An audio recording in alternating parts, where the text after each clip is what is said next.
buenos días compañeros, mi nombre es Alex de Jesús Londoño Avendaño, estudiante de la Universidad Minuto de Dios a distancia. Pertenezco a la regional Baupés.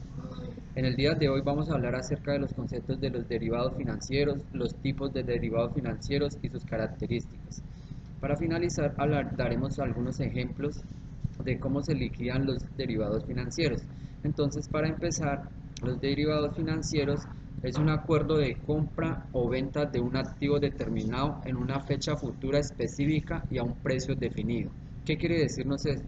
Generalmente, estas estrategias se emplean en los contratos de prestación de servicios y de suministros. Un ejemplo claro acerca de un derivado es, por ejemplo, si yo quiero comprar 3.000 hectáreas de maíz a 6 meses, en ese momento yo podría negociar este producto con el proveedor al precio que está establecido al público o de pronto con unos intereses, pero no muy variantes, que el proveedor supone que puede estar a 6 meses, ¿cierto? Por ejemplo, digamos que la hectárea a la fecha de hoy está, por decirlo así, a 1.000.000 de pesos. Entonces el proveedor siempre hace un estimado a 6 meses. Entonces él supone que más o menos en 6 meses ya no va a estar en 1.000.000 de pesos, sino en 1.200.000, por decirlo así, ¿cierto? Entonces nosotros pactamos un negocio en donde él me dice que él me va a vender ese producto a 6 meses a 1.200.000. Entonces, ¿cuál es el derivado de este producto subyacente? El producto subyacente es el maíz, el producto o la materia prima que yo quiero comprar.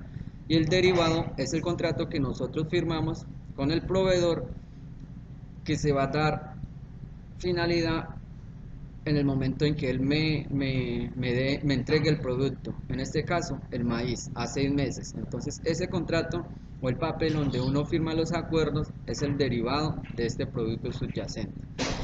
Entonces, de acuerdo ya a esta definición, los tipos de derivados financieros que generalmente empleamos, o los que existen en el comercio, en el mercado de valores generalmente, son los swaps, los forwards, los, las acciones, los futuros, esos cinco tipos. Los swaps pues son como los ejemplos que acababa de darles, un contrato entre dos personas o dos partes para intercambiar productos a un determinado tiempo y a un precio ya definido. Es algo parecido a la renta fija. Los forwards son acuerdos derivados para comprar o vender a un precio acordado en una fecha específica en el futuro. Es como, por ejemplo, cuando yo le digo a un proveedor que me tiene que suministrar 3.000 kilos de carne, pero entonces yo la compro a esta fecha o hacemos el negocio en esta fecha, y él pues hace un estimado de más o menos cuánto va a estar valiendo en ese plazo de tiempo que nosotros establecemos. Los futuros. Los futuros es un derivado que promete la entrega de materias primas, esto sí es necesariamente las materias primas, a un precio acordado. De esta manera implementa estos contratos para resguardarse de variaciones en los tipos de cambios y las tasas de interés. Estas metodologías se emplean generalmente en las empresas grandes, donde la materia prima que se requiere es bastante grande, ¿cierto? Entonces, lo que hacen con los contratos es como prácticamente amarrar o acordar un precio a un determinado plazo, para que durante el transcurso de la generación del artículo que nosotros queramos hacer no nos centremos más en los riesgos, sino que nosotros ya desde un comienzo tenemos estipulado un, un precio fijo de cada producto. La forma de liquidación de estos productos es cuando se vence el plazo que se fue acordado en un comienzo mediante el contrato.